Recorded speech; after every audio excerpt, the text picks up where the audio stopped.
CA Tamanna Patel this side from Ahmedabad. For indirect taxes, I have followed CA Yashwant Mangal sir and secured 62 marks in IDT.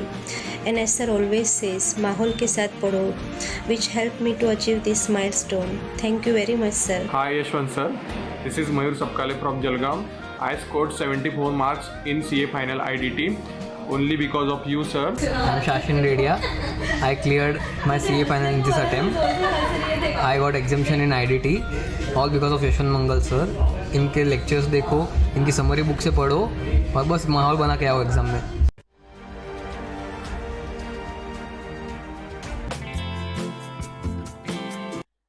Yes sir, good morning.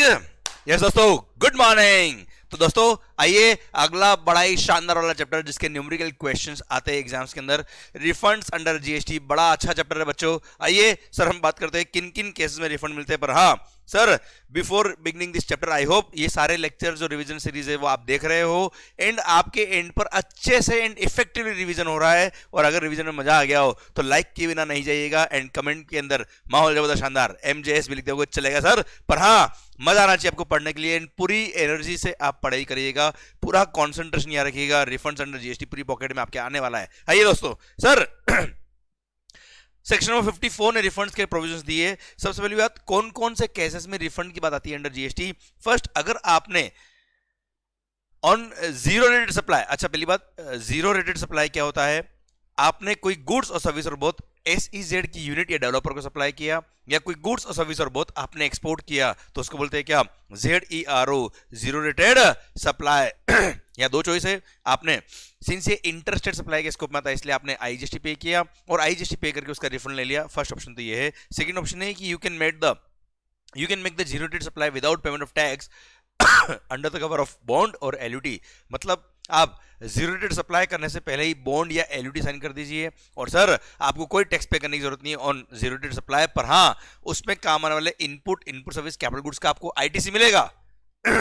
उस ITC को आप other liability में काम ले सकते हो. पर अगर सर आपके पास एक्सेस बैलेंस ऑफ ITC बचता है तो इनपुट्स एंड इनपुट सर्विसेज के एक्सेस बैलेंस ऑफ ITC, जो अनयूटिलाइज्ड बैलेंस ऑफ ITC है, उसका रिफंड क्लेम कर सकते हो, जिसका प्रोसेस हम पढ़ेंगे आगे जाके बेटा.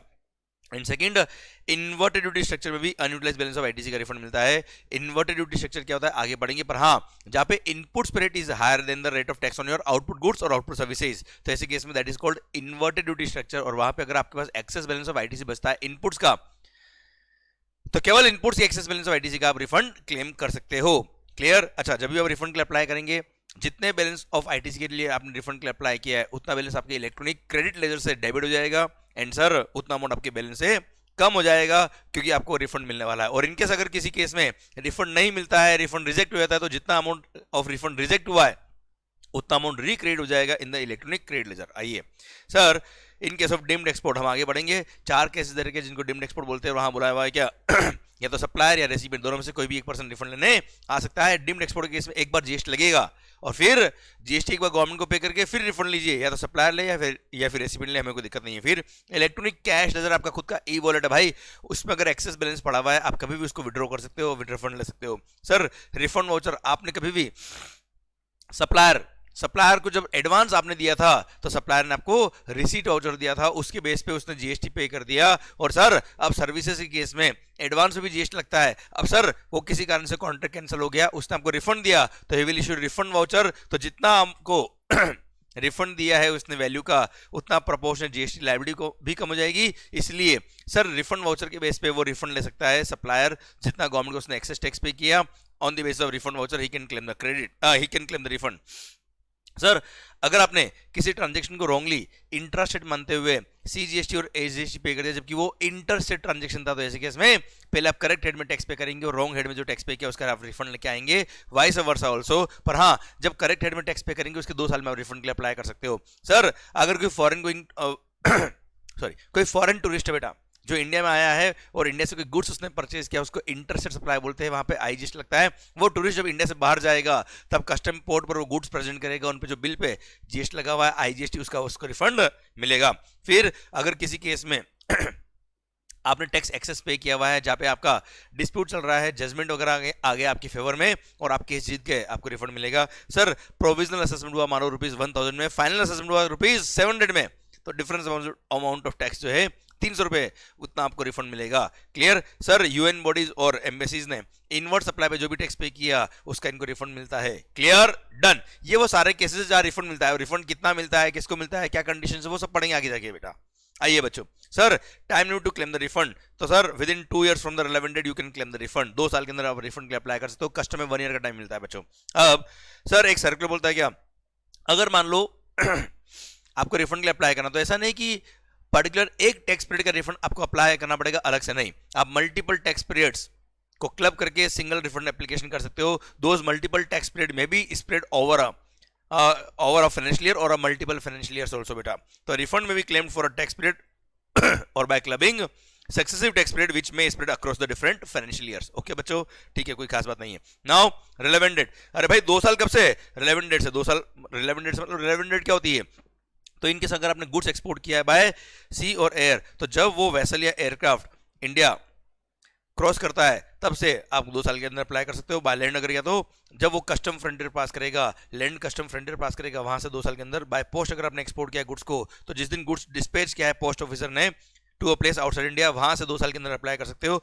इन केस ऑफ डीम्ड एक्सपोर्ट, तो सर या तो सप्लाई रिफंड के लिए अप्लाई करे या रेसिपिएंट रिफंड के लिए अप्लाई करे। ध्यान रखना, इस पे सर्कुलर भी था, रिफंड के लिए कोई भी अप्लाई करे, एक बार टैक्स पे किया, फिर सप्लायर नंबर रिटर्न फाइल किया होगा, तो जिस दिन सप्लायर नंबर रिटर्न फाइल किया है वहां से 2 years के अंदर आप रिफंड अप्लाई कर सकते हो। भले रिफंड के लिए अप्लाई रेसिपिएंट कर रहा हो, सप्लायर कर रहा हो, कोई फर्क नहीं पड़ता। इनके सब एक्सपोर्ट और सर्विस ध्यान रखिएगा बेटा। सर सर्विसेज को एक्सपोर्ट का मानते हैं जब सर्विसेज कंप्लीट भी हो गई है प्लस उसका पेमेंट भी रिसीव हो गया है। क्लियर? इसलिए अगर कभी भी आपने सर्विसेज पहले कंप्लीट कर दी, पेमेंट बाद में, तो जब पेमेंट रिसीव होगा वहां से 2 year काउंट किए जाते हैं। और अगर कभी पेमेंट एडवांस में आ जाए तो जिस दिन आपने इनवॉइस इश्यू किया आफ्टर कंप्लीशन सर्विस, वहां से 2 year काउंट करेंगे to claim the refund. Sir SEZ unit developer को अगर आपने सप्लाई किया है, तो सर सिंस वो 0 rate सप्लाई है, तो जिस सप्लायर ने सप्लाई किया उसने जब अपना रिटर्न सबमिट किया होगा, तो sir due date of furnishing the return in respect of such supplies, तो यहां पे लिखा है क्या, ड्यू डेट। और सर ध्यान रखना डीम्ड एक्सपोर्ट केस में जिस दिन एक्चुअली रिटर्न सबमिट किया है वहां से देखते हैं बेटा। ओके सर, अब किसी केस में आप केस जीत गए, जजमेंट में आपका रिफंड मिलता है, तो जब वो जजमेंट का ऑर्डर आया, कम्युनिकेट हुआ है, वहां से 2 years के अंदर रिफंड के लिए अप्लाई करना है। In case of inverted duty structure, जहां पे इनपुट्स पर रेट हायर था than the rate of tax on your output goods और आउटपुट सर्विसेज, तो due date of furnishing the return, जिस पीरियड में आपने सप्लाई किया था, जहां पे रिफंड क्लेम अराइज होता है, वहां से उस टैक्स पीरियड का रिटर्न फाइल करने का ड्यू डेट, वहां से 2 years के अंदर रिफंड के लिए अप्लाई कर सकते हो। प्रोविजनल असेसमेंट के केस में जब फाइनल असेसमेंट होने के बाद ड्यूटी का एडजस्टमेंट हो गया, टैक्स का एडजस्टमेंट हो गया, वहां से 2 years के अंदर आप रिफंड के लिए अप्लाई कर सकते हो। अदर देन सप्लायर, मतलब बायर रिफंड के लिए अप्लाई कर रहा है, तो जिस दिन उसने गुड्स और सर्विस बहुत रिसीव करी है, वहां से 2 years के अंदर रिफंड के लिए अप्लाई कर सकते हो। और in any other case date of payment of tax, जिस दिन पेमेंट ऑफ टैक्स हुआ वहां से 2 years के अंदर रिफंड के लिए अप्लाई करोगे, अगर इन ऊपर वाले सारे केसेस में आपका केस कवर नहीं होता है तो। क्लियर? डन। ये रिलेवेंट डेट की बात करें हमने, कोई खास बात नहीं थी सर। आइए, now what all documents are required to file the refund claim and principle of unjust enrichment. सबसे पहली बात ध्यान रखिए, पूरा इनडायरेक्ट टैक्स में जीएसटी हो, कस्टम्स हो या सर्विस टैक्स, एक्साइज, वेट, कोई भी इनडायरेक्ट टैक्स हो, गवर्नमेंट ने प्रिजम्पशन ले रखा है कि burden of tax is always pass on by the supplier to the recipient. Customer को पास ऑन किया है, ये गवर्नमेंट ने प्रिजम्पशन ले रखा है, unless you prove it otherwise, मतलब burden to prove is on the assessee, कि सर उसने क्लेम नहीं, उसने बर्डन शिफ्ट नहीं किया है, या जिसने बर्डन बोन किया मेरा कस्टमर है वो प्रूव कर दे कि उसने फर्दर आगे बर्डन शिफ्ट नहीं किया, तो वो रिफंड के लिए अप्लाई कर सकता है। तो सर इसको बोलते हैं doctrine of unjust enrichment. Now ऐसे केस में जब भी रिफंड के लिए अप्लाई करता है, तो सर जो भी पर्सन रिफंड के लिए अप्लाई कर रहा है उसको 2 तरह के डॉक्यूमेंट सबमिट करने पड़ेंगे। फर्स्ट कि भाई यहाँ पे एक्सेस टैक्स पे हुआ है और case is fit for refund, और दूसरा डॉक्यूमेंट एविडेंस प्रूव करना पड़ेगा कि केस तो रिफंड के लिए एलिजिबल है, पर वो रिफंड मेरे को ही मिलना चाहिए। I am the exception to the doctrine of unjust enrichment. ये भी अगर उसने प्रूव किया तब जाके रिफंड मिलता है, नहीं तो अगर उसने ये प्रूव कर दिया कि रिफंड बनता है पर ये प्रूव नहीं कर पाया कि बर्डन उसने बोन किया, तो ऐसे केस में जो रिफंड बनता है वो अगर सही है क्लेम, तो ऐसे केस में this amount will be credited to consumer welfare fund. हाँ ना भाई? क्लियर? डन। अब ध्यान रखिएगा, जब भी रिफंड के लिए अप्लाई करता है एसएससी तब amount of refund CGST, SGST, UTGST, IGST सब क्लब करके अगर एक्सीडिंग ₹2 लाख है, कितना है बच्चों? एक्सीडिंग ₹2 लाख, तो ऐसे केस में उसको प्रैक्टिसिंग चार्टर्ड अकाउंटेंट या कॉस्ट अकाउंटेंट का सर्टिफिकेट भी अटैच करना पड़ता है, जिसमें से वो सर्टिफाई करेंगे सीए साहब कि मालिक इसने बर्डन बोन किया है, मैंने वेरीफाई किया, चेक किया है। पर अगर 2 लाख रुपए तक का अमाउंट है, तो ऐसे केस में सेल्फ डिक्लेरेशन से ही काम चल जाएगा, वहां पे आपको सर सीए के सर्टिफिकेट की जरूरत नहीं, वहां पे सेल्फ डिक्लेरेशन लेके आप बोल देंगे कि मैंने बर्डन बोन किया है, I am the exception to the doctrine of unjust enrichment. और हाँ, ध्यान रखिए, अगर कभी भी अनरजिस्टर्ड पर्सन रिफंड के लिए अप्लाई करता है तो भले ही amount of refund more than ₹2 लेके उसको सीए के सर्टिफिकेट की जरूरत नहीं होती है। Now these are the 6 cases which are called exception to the doctrine of unjust enrichment. इन 6 केसेस में सर रिफंड हमेशा मिलेगा, और हाँ, यहाँ पे कोई सीए के सर्टिफिकेट की जरूरत नहीं है, ना कोई सेल्फ डिक्लेरेशन की जरूरत है, भले अमाउंट ऑफ रिफंड कितना भी हो। First case, refund of tax paid on export of goods और सर्विस और बोथ, और ऑन इनपुट्स और input services used in making such exports. तो अल्टीमेटली एक्सपोर्ट पे जो आपने आईजीएसटी पे किया या अनयूटिलाइज्ड बैलेंस ऑफ आईटीसी का आप रिफंड ले रहे हो, वहां पे कोई सीए सर्टिफिकेट नहीं चाहिए, कोई सेल्फ डिक्लेरेशन नहीं चाहिए। सेकंड, जीरो रेटेड सप्लाई के केस में अगर आप अनयूटिलाइज्ड बैलेंस ऑफ आईटीसी के रिफंड के लिए अप्लाई कर रहे हो, या फिर सर इन्वर्टेड ड्यूटी स्ट्रक्चर में आप अगर आईटीसी का रिफंड के लिए अप्लाई कर रहे हो, तो सर ऐसे केस में आपको रिफंड मिलेगा। देन रिफंड वाउचर वाले केस में, एंड सर अगर किसी ट्रांजेक्शन को गलती से आपने इंटरसेट मान लिया एंड बाद में पता पड़ा कि वो इंटर है या वाइस वर्सा, वहां पे भी सीए के सर्टिफिकेट की जरूरत नहीं है। गवर्नमेंट चाहे तो कुछ लोगों को नोटिफाई कर सकती है, ये क्लास ऑफ पर्सन ऐसे है जहां पे सीए के सर्टिफिकेट की जरूरत नहीं है। यहाँ पे these are the exception to the doctrine of unjust enrichment, यहाँ रिफंड दीजिए। प्लस इलेक्ट्रॉनिक कैश में अगर एक्सेस बैलेंस है वो तो आपका ही ई वॉलेट एक तरह से, उसका रिफंड कभी भी लीजिए, हमें कोई दिक्कत नहीं है। Clear? These are the exceptional cases जहां पे सर आपको रिफंड मिलेगा, जहां पे सर सीए के सर्टिफिकेट की जरूरत भी नहीं है। प्लस गवर्नमेंट ने सर ये बोल दिया है कि जब भी सर सप्लायर ने कस्टमर से टैक्स का अमाउंट रिकवर किया तो हमेशा ये माना जाएगा कि incidence of the tax has been passed on to the ultimate consumer, और वो सर अल्टीमेट कंज्यूमर ने अगर बर्डन बोन किया तो amount will be credited to consumer welfare fund, unless आप प्रूव कर दो कि यू आर एन एक्सेप्शन, आपने बर्डन बोन के आगे शिफ्ट नहीं किया, एक अलग बात हो जाएगी बच्चों। आइए बच्चों, sir deficiencies in the refund applications. मालिक, अगर मान लो आपने कभी रिफंड के लिए अप्लाई किया और प्रॉपर ऑफिसर को लगता है कि आपने सपोज 14 फेब को रिफंड के लिए अप्लाई किया, सर 30 मई को उस प्रॉपर ऑफिसर ने एप्लीकेशन आपकी रिटर्न कर दी और बोला क्या कि साहब इसमें ये डॉक्यूमेंट पेंडिंग है, ये डेफिशिएंसी है, तो ऐसे केस में आप वापस से रीसबमिट करेंगे अपनी एप्लीकेशन को after furnishing all the document जो जो रिक्वायर्ड है, या जो डेफिशिएंसी थी उसको फुलफिल करके आप सबमिट करेंगे। पर हाँ, ध्यान रखना, आपने ओरिजिनल एप्लीकेशन कब सबमिट करी थी? 14 फेब को। आपको रिटर्न कब करी गवर्नमेंट ऑफिसर ने? 30 मई को। तो this period will be excluded while computing time limit of 2 years for the purpose of application of refund. Okay, done. Sir अब ऑर्डर ऑफ रिफंड, सर 60 दिन के अंदर रिफंड देना पड़ता है, नहीं तो 61st डे से government will pay the interest at the rate of 6% पर annum। एक केस में 9% भी, आगे बात करेंगे बच्चों। अब हाँ, 60 दिन के अंदर गवर्नमेंट ने बोला है क्या, ये amount should be credited to the bank account of the applicant. अगर वो एलिजिबल रिफंड में, तो 60 दिन में ऑर्डर पास नहीं करना है, 60 दिन में तो उसके बैंक अकाउंट में पेमेंट क्रेडिट हो जाना चाहिए भाई साहब। तो ऐसे केस में इसलिए इनको एक इंटरनल इंस्ट्रक्शन दिया, सर्कुलर इशू करके, और बोल दिया क्या आप 45 डेज में final sanction order for payment order आप पास कर देना, सो दैट 60 डेज के अंदर उस असेसी के बैंक अकाउंट में पेमेंट क्रेडिट हो जाए, नहीं तो 61st डे से he will ask the interest. Clear? Provisional refund. आइए बच्चों, सर अगर आप zero rated supply of goods और सर्विस और बोथ कर रहे हो, तो ऐसे केस में जब आप रिफंड के लिए अप्लाई करते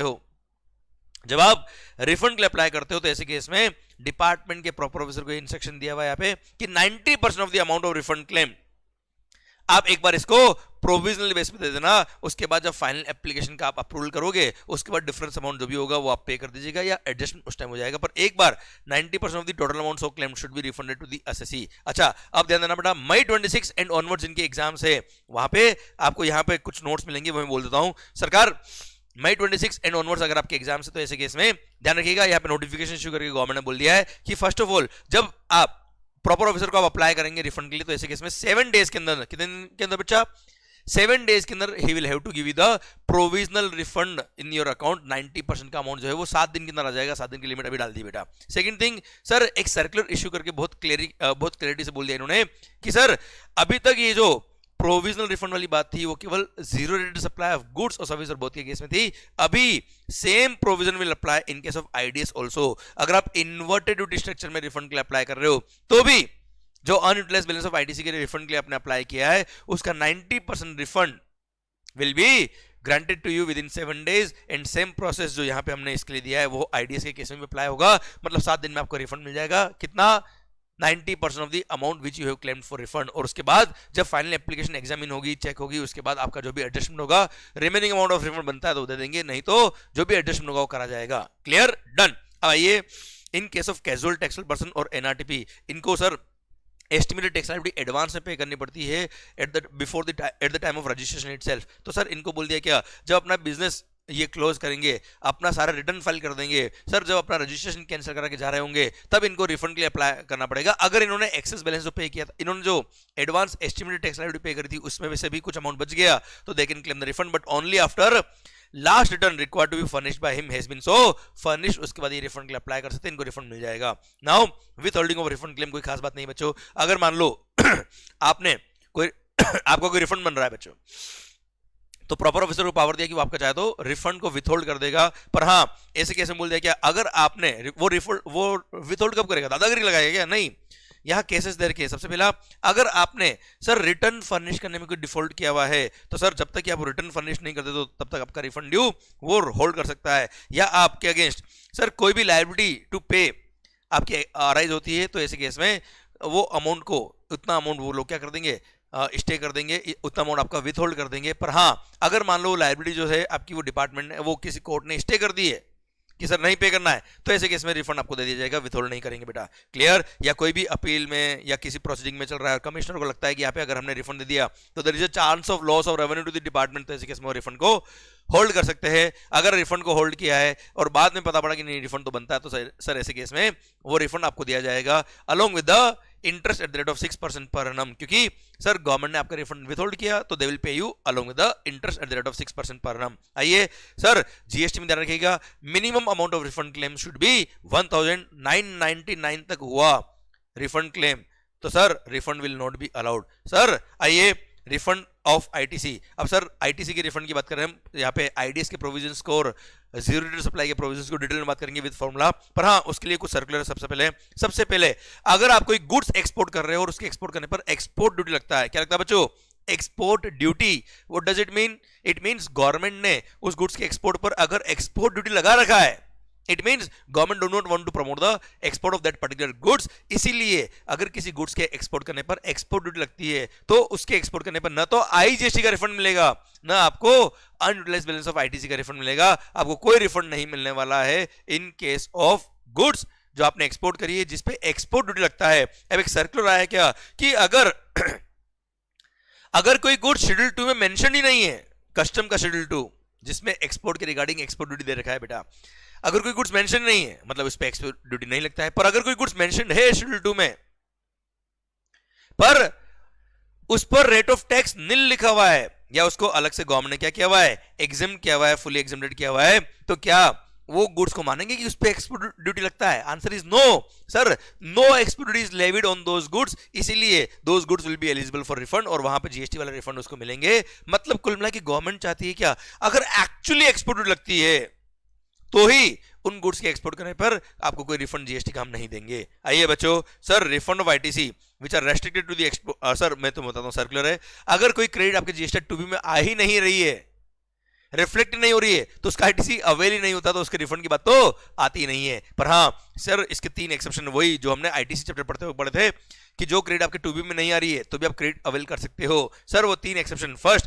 अगर आपकी लायबिलिटी रिवर्स चार्ज मैकेनिज्म की थी और आपने इनवर्ट सप्लाई लिया, आरसी में टैक्स पे किया वो बिल आपके 2B में नहीं आ रहा तो भी आप क्रेडिट ले सकते हो सर, सेम वे उसका रिफंड भी ले सकते हो अगर आप एलिजिबल हो तो। सेकंड, आपने इंपोर्ट ऑफ गुड्स पे कस्टम के साथ जो आईजीएसटी पे किया सर उन पर आप रिफंड क्लेम कर सकते हो इररेस्पेक्टिव ऑफ फैक्ट कि वहां पे आपके 2B में नहीं आ रहा है। सर नेक्स्ट है क्या, आईएसडी के इनवॉइसेस वो जीएसटी 6 फाइल करने की रिक्वायरमेंट होती है, जीएसटी 1 के थ्रू नहीं आता है, इसलिए उस पर भी जीएसटी 2B की रेस्ट्रिक्शन अप्लाई नहीं होती है। और ऐसे केस में ये 3 इनवॉइसेस ऐसे हैं जिनका क्रेडिट 2B में नहीं आ रहा है फिर भी आप क्रेडिट अवेल कर सकते हो और उसका रिफंड भी आप अप्लाई कर सकते हो, ऑल्दो 2B में नहीं आ रहे फिर भी, अगर आप एलिजिबल हो रिफंड के लिए तो ऑब्वियसली। पर सर ध्यान रखिएगा बाकी सारा क्रेडिट 2B में आएगा, जीएसटी 2B में रिफ्लेक्ट होगा तो ही क्रेडिट की बात आएगी, वरना क्रेडिट की बात कैसे आ सकती है यार। आइए आईडीएस के प्रोविजंस को बहुत ही सुंदरता से, शिद्दत से मस्त वाला पढ़ते हैं बच्चों। सर शानदार वाला रिवीजन होगा, इफेक्टिव रिवीजन करना है तो पूरा कंसंट्रेशन यहां से रखिएगा। आप अपने रिवीजन में, लेक्चर में, कमेंट में टाइम स्टैम्प लगा देना क्योंकि ये आपको बार बार रिवाइज करना पड़ेगा।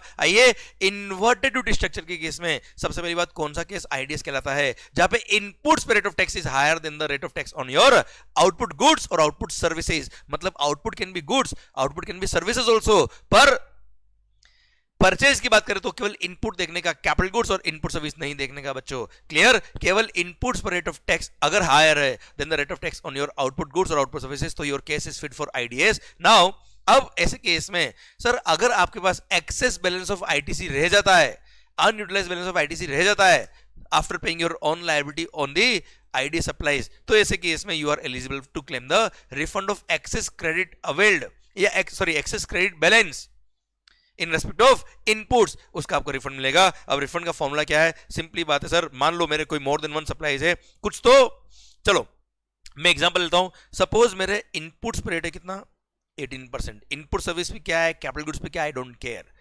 मेरा आउटपुट गुड्स हो या आउटपुट सर्विस हो, जैसे मैं जॉब वर्क करूं तो मेरी आउटपुट सर्विस है, रेट ऑफ टैक्स कितना है, सपोज 5%, क्लियर। तो my case is fit for IDs. Now मेरे आउटपुट गुड्स, ये तो नंबर 1 था, आउटपुट गुड्स नंबर 2 और output goods number services number 2, उस पर रेट ऑफ टैक्स है सपोज कितना 18% ही है मेरे भाई। तो ऐसे केस में ये वाला गुड्स या सर्विसेज एलिजिबल है फॉर आईडीएस, ये वाला गुड्स सर्विस एलिजिबल नहीं है फॉर आईडीएस। तो ऐसे केस में मेरे सारे इनपुट्स पे सपोज रेट कितना है 18% है, तो सर ऐसे केस में रिफंड का फॉर्मूला बोलता है कि भाई जितने भी इनपुट्स पे आपने आईटीसी अवेल किया है ड्यूरिंग द रिलेवेंट पीरियड मतलब वो पीरियड जिसके लिए आप रिफंड के लिए अप्लाई कर रहे हो, sir opening balance of ITC क्या ध्यान रखिएगा, उससे कोई कंसर्न नहीं है। न्यूमेरिकल क्वेश्चन भी आपके अच्छे से सोल्व हो जाएंगे अगर आपने ध्यान से इफेक्टिवली सुन लिया तो। मालिक आपके ओपनिंग बैलेंस ऑफ आईटीसी क्या, we don't care, during the relevant period कितना आपने इनपुट्स का आईटीसी अवेल किया।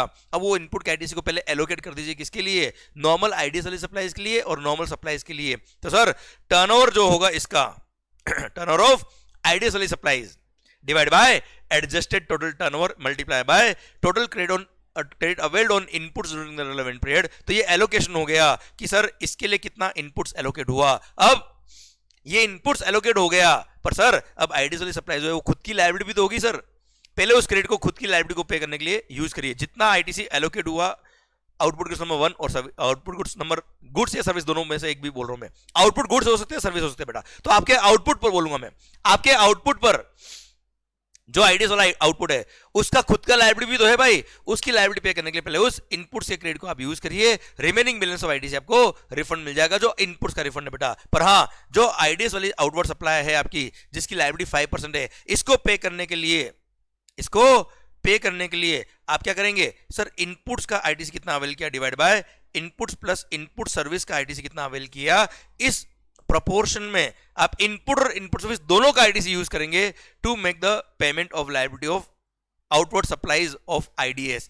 ठीक है, तो सर इसमें से इस प्रोपोर्शन से कितना इनपुट का क्रेडिट यूज आ गया, ओके वो यूज आ गया सपोज था कितना 60,000, और जो हमने प्रोपोर्शन किया था टोटल आईडीएस वाला supplies divide by adjusted total turnover करके जो इनपुट्स का आईटीसी एलोकेट किया था वो था सपोज 1 लाख, तो 1 लाख में से 60,000 यूज आ गया किसके लिए, आपकी आईडीएस की सप्लाईज की लायबिलिटी पे करने के लिए, तो remaining amount of 40,000 will be eligible for refund. Bharat माता की जय। I hope you got the point. अब सर नेट आईटीसी का मतलब क्या है, केवल इनपुट्स का ITC, input service capital goods का आईटीसी नहीं, वो भी avail during the relevant period. Adjusted total turnover मतलब सारा टर्नओवर, कि टर्नओवर इन द स्टेट कितना था आपका उस पर्टिकुलर रिलेवेंट पीरियड का। पर हाँ सर्विसेज के लिए सर अगर आपका zero rated supply of services and non zero rated supply of services का टर्नओवर अलग से ऐड करने का, यहाँ पे एक्सक्लूड करने का, अलग से ऐड करने का बेटा। ठीक है, अभी हम एक्सपोर्ट का डेफिनेशन पढ़ेंगे तब आप वहां पे ये पॉइंट आएगा। पर हाँ सर टोटल टर्नओवर से एक्सक्लूड करने का क्या, टर्नओवर ऑफ एग्जम सप्लाईज, क्योंकि अगर एग्जम सप्लाईज है तो हाँ तो आईटीसी अवेल ही नहीं होता है, रिफंड की बात तो बहुत दूर की है सर। पर हाँ अगर कोई सप्लाईज आपकी ऐसी है जो एग्जम्प्टेड है पर उसको आपने जीरो रेटेड सप्लाई किया है, तो सर आपको पता है क्या, एक्सपोर्ट या एसजेड को सप्लाई करते हो, भले एग्जम गुड सप्लाई कर रहे हो फिर भी वो टैक्सेबल की तरह माना जाता है, उसमें आईटीसी मिलता है, इसलिए यहाँ पे वो एग्जम सप्लाई एक्सक्लूड करने का which is not supplied to SEZ और नॉट एक्सपोर्टेड। ओके सर आइए बच्चों अब बात आ रही है क्या, कुछ सर्कुलर मैंने रखे, no refund permissible for accumulated ITC on input service and capital goods के लिए कोई रिफंड नहीं मिलता है। अगर आपके आउटपुट सप्लाईज पे गुड्स और सर्विसेज पे जीएसटी क्या है, एग्जम्प्ट या नील रेटेड है, तो हाँ आईटीसी अवेल ही नहीं होता है, रिफंड की बात तो आती नहीं है। फिर गवर्नमेंट को पावर दे रखा है कि वो चाहे तो कुछ गुड्स और सर्विसेज को नोटिफाई कर सकते हो, नोटिफाई करके बोल देंगे क्या, इन गुड्स और सर्विस और बोथ में भले ही rate of tax is lower than the rate of tax on your inputs, फिर भी these are not fit for IDS refund, तो ऐसे केस में रिफंड नहीं मिलेगा। Simple, clear, done. सर ये एक एग्जांपल दे रखा है, कोई खास बात नहीं सर। आइए मालिक, सर एक और सर्कुलर मस्त वाला, सर आप मान लो मेरे पास एक आउटवर्ड सप्लाई ऐसा है जिस पर रेट ऑफ टैक्स कितना है 5%। कुछ इनवर्ड सप्लाई ऐसी है इनपुट्स की जिस पर रेट ऑफ टैक्स कितना है 18%, एक पर है कितना 5%। तो मेरे मल्टीपल इनपुट काम आते हैं, उसमें से एक भी इनपुट पर अगर rate of tax is more than the rate of tax on my outward supply तो my case will be fit for IDS. और सेकंड थिंग, जब मैं कैलकुलेशन करूंगा रिफंड के लिए तो total tax paid on inputs में देखूंगा, भले वो कोई भी इनपुट हो, भले उन इनपुट पर रेट ऑफ टैक्स कुछ भी रहा हो, वी डोंट केयर। सारे टोटल इनपुट्स पे जो मैंने टैक्स पे किया हुआ है सर वो सारा आईटीसी लूंगा और वो आईटीसी को कंपेयर करूंगा मेरे आउटवर्ड लायबिलिटी से। आउटवर्ड लायबिलिटी पे करने के बाद जो बचा हुआ क्रेडिट है इनपुट्स का वो मेरे लिए रिफंड के लिए एलिजिबल होगा। आइए बच्चों, सर हाँ, अगर कभी भी सर एक और सर्कुलर आया, सपोज आपने कोई गुड्स परचेज किया, यू आर अ ट्रेडर, आपने कोई गुड्स परचेज किया, तब रेट ऑफ टैक्स था कितना 18%, पर sir suppose rate of tax change हो गया, जब आप बेचने गए उससे पहले रेट ऑफ टैक्स कम होके उस पर कितना हो गया 5% हो गया, तो क्या आपका केस फिट है for IDS? Answer is no, this is not a case for IDS. ध्यान रखना, अगर इनपुट्स और आउटपुट सेम है और there was change in rate of tax तो उसकी वजह से सर अगर आपके आउटवर्ड सप्लाई पर रेट ऑफ टैक्स कम हो गई थी और सर जब उसी गुड्स को परचेज किया था तब रेट ऑफ टैक्स हायर था, you are not eligible to claim the refund. पर इसका एक एक्सेप्शन है, अगर आपने जब आउटपुट सप्लाई किया था वो किसी कंसेशनल रेट ऑफ टैक्स के नोटिफिकेशन की वजह से आपके रेट ऑफ टैक्स कम हो गई थी, तो ऐसे केस में you can claim the refund. Example इसका वो याद है, मर्चेंट ट्रेडर्स को अगर आपने कोई गुड्स एक्सपोर्ट के लिए बेचा है तो केवल 0.1% पे आप सप्लाई कर सकते हो उन गुड्स को। तो सर आपने जब गुड्स परचेज किया था तब रेट था कितना 18%, जब बेच रहे हो तब भी रेट ऑफ टैक्स 18% है, पर वो स्पेशल कंसेशनल नोटिफिकेशन की वजह से आपने 0.1% टैक्स लगा के ही आपने सप्लाई किया मर्चेंट एक्सपोर्टर को। तो ऐसे केस में अगर एक्सेस बैलेंस ऑफ आईटीसी बचता तो you can claim the refund. ये मैंने आपको समझा रखा है। आइए बच्चों, सर अब आ रहा है क्या जीरो रेटेड सप्लाई। दो ऑप्शन होते हैं इसके अंदर बेटा हमेशा, कि सर फर्स्ट आप एलयूडी बॉन्ड साइन ना करें और जीरो रेटेड सप्लाई पर आप आईजीएसटी पे करें, आईजीएसटी पे करते उसका रिफंड ले, हमें कोई दिक्कत नहीं बेटा। सेकंड थिंग, सर अगर आपने export of goods officer both या एसईजेड को सप्लाई करने से पहले एलयूडी या बॉन्ड साइन कर दिया तो ऐसे केस में यू नीड नॉट पे any tax on your outward supplies of zero rated supply of goods officer both. पर सर ऐसे केस में इनपुट सर्विस कैपिटल गुड्स सबका आपको आईटीसी मिलता है, ऑल द आप सेल पे टैक्स पे नहीं कर रहे हो, फिर भी आप आईटीसी ले सकते हो। पर अगर वो आईटीसी काम नहीं आता है तो इनपुट्स और इनपुट सर्विस पे जो आपने क्रेडिट लिया था उसका रिफंड क्लेम कर सकते हो, पर केवल इनपुट और इनपुट सर्विस का ध्यान रखिएगा। आईडीएस वाले केस में केवल इनपुट का रिफंड मिलता था, यहाँ पे इनपुट एंड इनपुट सर्विस दोनों का रिफंड मिलता है। कैपिटल गुड्स का रिफंड तो किसी भी केस में नहीं मिलेगा। You can avail the credit, you can carry forward, पर रिफंड कभी नहीं मिलेगा बच्चों। सर अब आता है क्या अगर आपने without payment of tax export किया, sir without payment of tax SEZ को सप्लाई किया, तो what will be the refund का अमाउंट? तो सर सिंपल सी बात ये, सपोज ये मार्केट में बनाता हूं, ये पेंसिल में बनाता हूं, कुछ गुड्स में एक्सपोर्ट करता हूं, कुछ डोमेस्टिक मार्केट में बेचता हूं, तो जो मैंने कुछ एक्सपोर्ट किया है उसमें काम आने वाले प्रोपोर्शनेट इनपुट सर्विस के आईटीसी का मेरे को रिफंड मिल जाएगा। वो प्रोपोर्शन कैसे निकालूंगा? तो ड्यूरिंग द रिलेवेंट पीरियड, जिस रिलेवेंट पीरियड में रिफंड के लिए अप्लाई कर रहा हूं उस पीरियड में मैंने इनपुट एंड इनपुट सर्विस पे आईटीसी कितना अवेल किया, ओपनिंग बैलेंस क्या, we don't care. Okay, opening balance यहाँ कैलकुलेशन में कभी लेना ही मत। तो ड्यूरिंग द रिलेवेंट पीरियड, जिस पीरियड के लिए आप रिफंड के लिए अप्लाई करो उस पीरियड में कितना इनपुट और इनपुट सर्विस का आपने आईटीसी अवेल किया, उसको प्रोपोर्शनल डिवाइड करिएगा कि आपका एक्सपोर्ट और turnover divide by total turnover. अब एक्सपोर्ट और टर्नओवर कैसे निकलता है बच्चों, उसकी बात करते हैं हम। सबसे पहली बात, सर प्रोपोर्शन कैसे किया आपने? एक्सपोर्ट टर्नओवर, मतलब जहां मैं एक्सपोर्ट बोल दूं वहां समझना कि जीरो रेटेड सप्लाई एसईजेड भी कवर किया है। Export turnover divide by adjusted total turnover multiply by net ITC. है ना भाई? सर ये आपका फॉर्मूला है किसका? रिफंड क्लेम करने का। ये आईटीसी एलोकेट होगा और आईटीसी जो एलोकेट हुआ एक्सपोर्ट के लिए उसका आपको रिफंड मिल जाएगा, क्योंकि आईडीएस में क्या होता है, माइनस करेंगे आईडीएस की खुद की लायबिलिटी जो थी वो, यहाँ पे आपने अगर एक्सपोर्ट किया है या एसईजेड को सप्लाई किया अंडर बॉन्ड या एलयूडी तो खुद की लायबिलिटी तो कुछ है ही नहीं, तो जितना भी एलोकेट हुआ आईटीसी वो रिफंड के लिए एलिजिबल है बेटा। अब यहाँ पे नेट आईटीसी का मतलब इनपुट और इनपुट सर्विस दोनों का ITC avail during the relevant period, capital goods से कोई मतलब नहीं है। Sir turnover of zero rated supply of goods, मैं बात करूं गुड्स के बारे में, तो सर जितना वैल्यू ऑफ गुड्स आपने जीरो रेटेड सप्लाई किया है, एसईजेड को सप्लाई किया हो या एक्सपोर्ट किया हो, उसका वैल्यू पर अगर सेम गुड्स आपने डोमेस्टिक मार्केट में बेचा होता तो कितने में बेचा होता? वो अगर इंफॉर्मेशन क्वेश्चन दे रखी है तो उसका 1.5 टाइम्स, और जो एक्चुअल वैल्यू आपने उसी गुड्स का अगर एक्सपोर्ट किया तो क्या वैल्यू आया? दोनों में से जो सर दोनों में से जो हायर होगा, दोनों में से जो लोअर होगा, सॉरी दोनों में जो लोअर होगा दैट विल बी टेकन। मतलब मैक्सिमम गवर्नमेंट क्या बोलती है, सपोज ये पेन अगर मैं डोमेस्टिक मार्केट में बेचता हूं तो 1 लाख में बेचता हूं, यही एक्सपोर्ट करता हूं तो सर 1.8 लाख में बेचता हूं। तो सर सेम गुड्स बनाने में इनपुट जो काम आए होंगे, जो डोमेस्टिक मार्केट में बेचा है उसमें भी इनपुट उतने ही काम आए होंगे, जो एक्सपोर्ट में काम आए उसमें भी इनपुट उतने ही काम आए होंगे यार। तो अगर एक्सपोर्ट का टर्नओवर 1.8 लाख ले ले और डोमेस्टिक मार्केट में सेम गुड्स 1 लाख में बिके, तो यार यहाँ पे इनपुट सर्विस का प्रोपोर्शन ज्यादा आ जाएगा, ज्यादा रिफंड लेगा एसएससी। इसलिए वहां लिमिट लगा दी 1.5 times of the value of like kind when goods are sold in the domestic market। हाँ है ना भाई। तो सर यहाँ पे 1.8 लाख मेरा एक्चुअल सेल था एक्सपोर्ट का, इसको कंपेयर करेंगे 1.5 times the goods which are sold in domestic market same category goods. तो सर वो था 1 लाख का 1.5 टाइम्स 1.5 लाख, तो 1.5 लाख और 1.8 lakh whichever is lower 1.5 lakh ही आपका एक्सपोर्ट टर्नओवर में काउंट होगा, और जो टर्नओवर आपका एक्सपोर्ट में काउंट हुआ है वही एडजस्टेड टोटल टर्नओवर में जब हम टोटल टर्नओवर में ऐड करेंगे उसमें भी 1.5 लाख ही ऐड करने का ये वो सर्कुलर दे रखा है बच्चों आपके लिए। अरे क्लियर कि सर जो आपने value of goods export out of India ली है वही वैल्यू को आपको एडजस्टेड टोटल टर्नओवर निकालते वक्त भी सर न्यूमरेटर में ऐड करना है बेटा। है ना भाई। आइए बच्चों अब पॉइंट आता है क्या, अच्छा हम ये उसी टर्नओवर की बात कर रहे हैं जो आपने अंडर बॉन्ड या एलयूटी एक्सपोर्ट किया है, तभी तो आपको आईटीसी के रिफंड की बताएगी। जहां आपने आईजीएसटी पे करके एक्सपोर्ट किया है वहां तो आपको आईजीएसटी का रिफंड मिलेगा भाई, वहां आपको आईटीसी का रिफंड नहीं मिलता है। तो टर्नओवर में भी वही ऐड करेंगे जो आपने under the cover of a bond या एलयूटी आपने कोई गुड्स और सर्विस एक्सपोर्ट कराया है। सर अब ये zero rated supply of services, zero rated supply of services का टर्नओवर के साथ है। तो सिंपली सर ये ध्यान रखिए, ये फॉर्मूला याद नहीं करने का, मैं आपको सिंपल सा बताता हूं कि सर किसी भी सर्विस को एक्सपोर्ट किया कब मानते हैं, अगर उसका सर्विस कंप्लीट भी हो गया है प्लस कन्वर्टेबल फॉरेन एक्सचेंज भी रिसीव हो गया है, तब जाके किसी भी सर्विस को zero rated supply of services मानते हैं। तो ऐसे केस में मालिक sir during the relevant period total payment received in respect of services exported minus वो पेमेंट जो रिसीव तो हो गया है पर सर्विसेज अब तक कंप्लीट नहीं हुई है, तो सर उसका अमाउंट कब ऐड करेंगे, उसको वैल्यू में ऐड कब करेंगे, जब उसका सर्विसेज कंप्लीट होगा। तो सेम वे करंट पीरियड में भी तो ऐसा कुछ हुआ होगा कि जिसका पेमेंट पहले आ गया था पर services during the current relevant period complete हुई है, तो वो ऐड कर देना। ये जो अमाउंट आया ये होगा क्या, turnover of zero rated supply of services. Clear sir. अब आएगा क्या एडजस्टेड टोटल टर्नओवर। तो इसके केस में फर्स्ट हो गया क्या टर्नओवर इन द स्टेट पर सर्विसेज के टर्नओवर को हटा के, क्योंकि सर्विसेज का एक्चुअल टर्नओवर क्या है उससे मतलब नहीं, क्योंकि turnover of zero rated supply of services turnover का फॉर्मूला अलग दे रखा है बेटा। इसलिए पहले सर्विसेज टर्नओवर को हटाओ और फिर सर्विसेज का टोटल टर्नओवर यहां ऐड कर दो।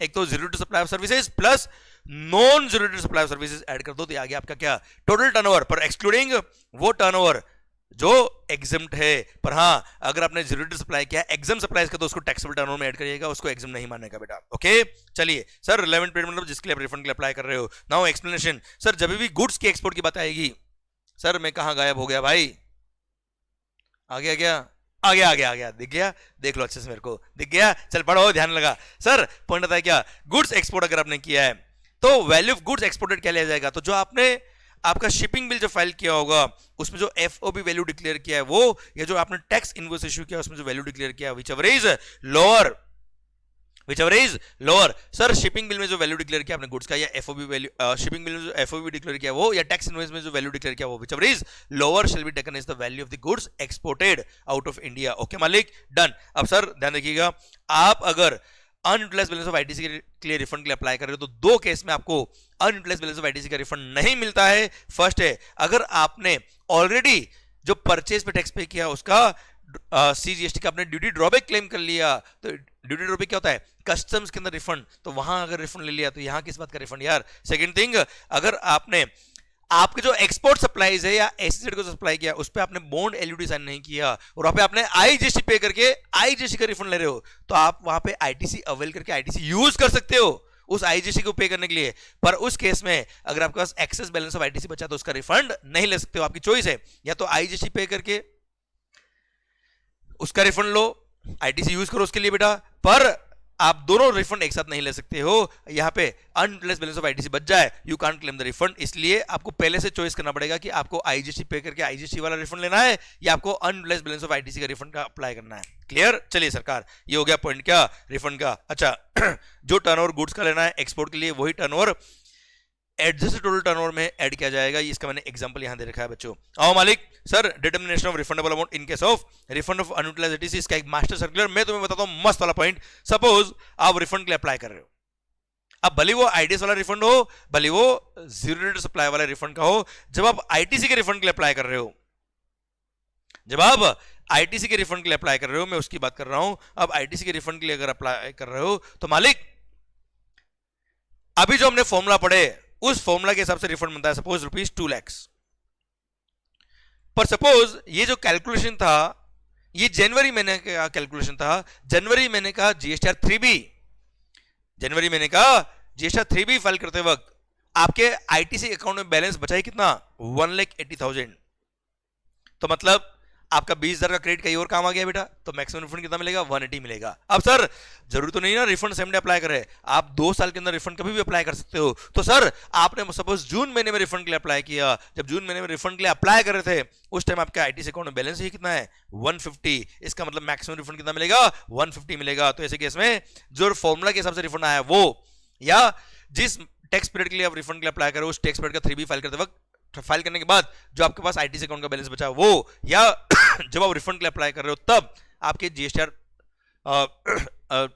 सॉरी आपके इलेक्ट्रॉनिक क्रेडिट लेजर में कितना आईटीसी अकाउंट का बैलेंस है वो, इन तीनों में से व्हिचएवर इज लोअर जो होगा that will be eligible for refund. अच्छा, ये जब आप रिफंड के लिए देखेंगे ये amount CGST plus SGST plus IGST सब कुछ क्लब करके फिर ये अमाउंट देखने का बेटा। ओके, अब सपोज आप 1,50,000 रिफंड के लिए अप्लाई कर रहे हो, तो आपको मैंने चैप्टर जब शुरू हुआ था तो बताया था कि जब आप रिफंड के लिए अप्लाई करते हो तो उतना अमाउंट जितना आप रिफंड के लिए अप्लाई करो उतना आप इलेक्ट्रॉनिक क्रेडिट लीडर से कम करेंगे, डेबिट करेंगे। तो सर ये कौन से हेड से कम करेंगे? तो सबसे पहले आईजीएसटी से वो क्या करने का? बैलेंस को कम करने का। अब आईजीएसटी में सपोज बैलेंस था कितना? 1 लाख, तो 1 लाख रुपये पूरा पूरा डेबिट कर देंगे। कहां से? आईजीएसटी से। अब बचा हुआ अमाउंट जो है 50,000 वो किस में से कम करेंगे?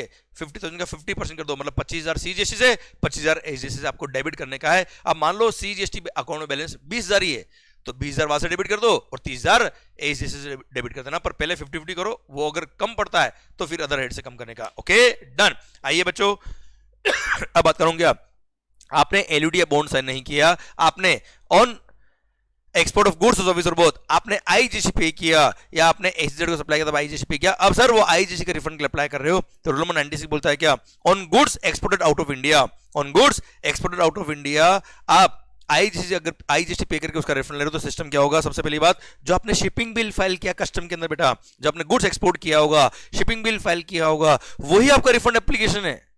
आपको अलग से कोई रिफंड के लिए अप्लाई नहीं करना है, क्योंकि जो कस्टम्स ऑटोमेटेड सिस्टम है उसको लिंक कर चुका है डिपार्टमेंट जीएसटी वाले पोर्टल से।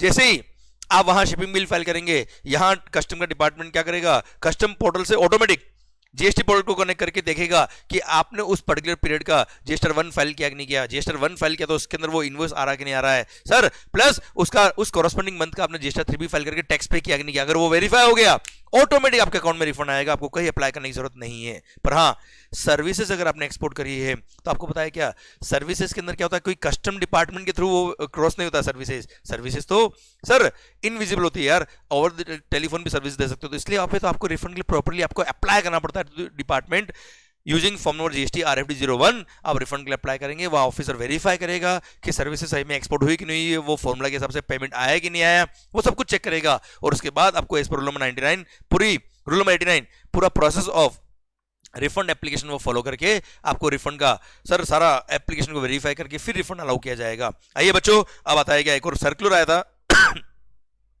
अगर कभी भी प्राइस अपवर्ड रिवीजन हो गई, सपोज आपका गुड्स जो आपने एक्सपोर्ट किया वो 1 CR में एक्सपोर्ट किया था, सपोज कितने मालिक?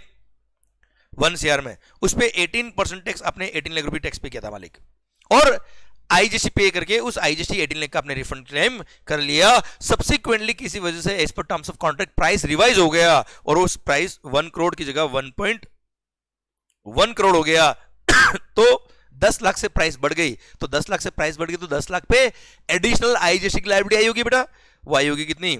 1.8 लाख। तो पहले 1.8 लाख आपने पे किया होगा और फिर 1.8 लाख का आपको रिफंड मिल जाएगा। आप रिफंड के लिए अप्लाई कर देना using form number GST RFD 01। You can apply for that refund of excess tax paid due to upward revision of price. पहले तो आप डिफरेंस अमाउंट ऑफ टैक्स पे करेंगे, विथ इंटरेस्ट, और फिर उसका आप रिफंड के लिए अप्लाई कर देना, हमें कोई दिक्कत नहीं है। ओके मालिक, तो रूल नंबर 89 के हिसाब से आपकी एप्लीकेशन वेरीफाई करके और फिर आपको रिफंड दिया जाएगा। वहां ऑटोमेटिक रिफंड नहीं मिलता है, मैनुअली डिपार्टमेंट वेरीफाई करेगा एप्लीकेशन को। अब ऐसे ही कभी डाउनवर्ड रिवीजन ऑफ प्राइस भी तो हो सकता है।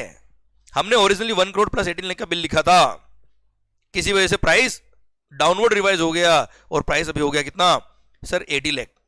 तो 80 लाख अगर प्राइस हो गया तो 20 लाख आपने क्रेडिट नोट दिया होगा।